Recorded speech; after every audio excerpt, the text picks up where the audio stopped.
Sous contrôle judiciaire, Pierre Palmade l'est toujours. Hospitalisé, encore.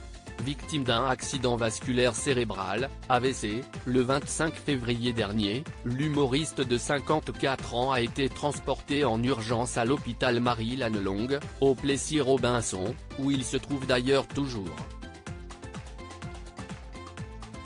Malgré le secret qui entoure l'état de santé du comédien, Cyril Hanouna prétend avoir des informations exclusives sur l'ancien complice de Michel Larocque.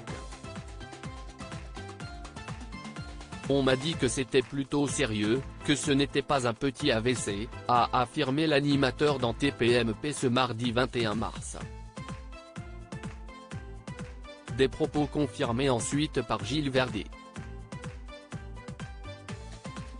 Le chroniqueur de TPMP s'appuie notamment sur la décision de la Cour d'appel de Paris qui avait estimé, mardi 14 mars, que l'état de santé de Pierre Palmade n'était pas incompatible avec un maintien en détention.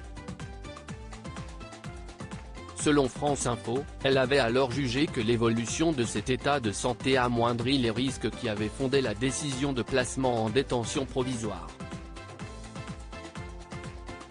Pierre Palmade avait également reçu l'interdiction de quitter l'établissement hospitalier où il est encore pris en charge. Vu son état, la chambre de l'instruction a considéré qu'il serait exceptionnel qu'il puisse réitérer le fait de prendre une voiture et de conduire, a conclu Gilles Verdet. Comment Pierre Palmade arrivait à sauver les apparences? Une question persiste dans l'affaire Pierre Palmade. Comment l'humoriste est-il arrivé à mener une si belle carrière sur scène tout en consommant très régulièrement de la cocaïne? Le 16 mars dernier, nos confrères de Ciné Télé Revue publiaient une interview de deux individus ayant fréquenté le comédien.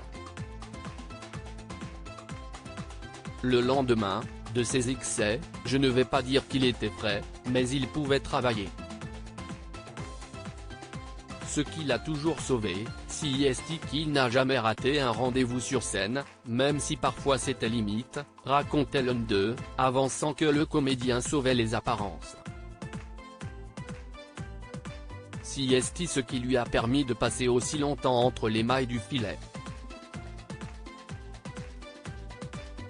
Le piège se sera finalement refermé sur Pierre Palmade dans le fracas d'un terrible accident de voiture.